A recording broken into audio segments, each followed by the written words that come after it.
Hello welcome back to my channel AZ Afsana. ఈరోజు చెన్నై సాంబార్ ఎలా చేసుకుందామో చూద్దాం. ఒక గ్లాస్ కందిపప్పు తీసుకుని శుభ్రంగా కడిగి అరగంట సేపు నానబెట్టుకోవాలి. నానబెట్టుకున్న కందిపప్పుని కుక్కర్లో వేసుకుని ఒక గ్లాస్ కందిపప్పుకి 2 గ్లాసులు వాటర్ వేసుకొని కొంచెం పసుపు ఆయిల్ వేసుకుని కుక్కర్ని స్టవ్ మీద పెట్టుకోవాలి. ఈలోపు చింతపండుని నానబెట్టుకొని పక్కన పెట్టుకోవాలి. స్టవ్ మీద ఒక గిన్నె పెట్టుకొని ఆయిల్ వేసుకొని అందులో పోపు దినుసులు వేసుకోవాలి. పోపు దినుసులు ఫ్రై అయిన తర్వాత పచ్చిమిర్చి, ఉల్లిపాయ, క్యారెట్, ముల్లంగి, ములంకాడ, టమాటీ, వంకాయ వేసుకొని ఫ్రై చేసుకోవాలి.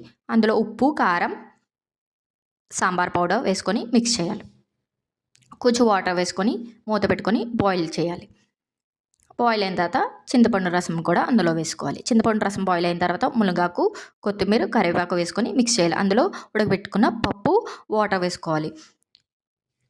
చిన్న బెల్లం ముక్క, కొంచెం లాస్ట్లో కొంచెం ధనియాల పౌడర్ వేసుకొని 2-3 పొంగులు వచ్చే వరకు బాయిల్ చేసుకోవాలి. అంతే, tasty sambar ready. Thank you for watching my video. Please subscribe to my channel. Like చేయండి.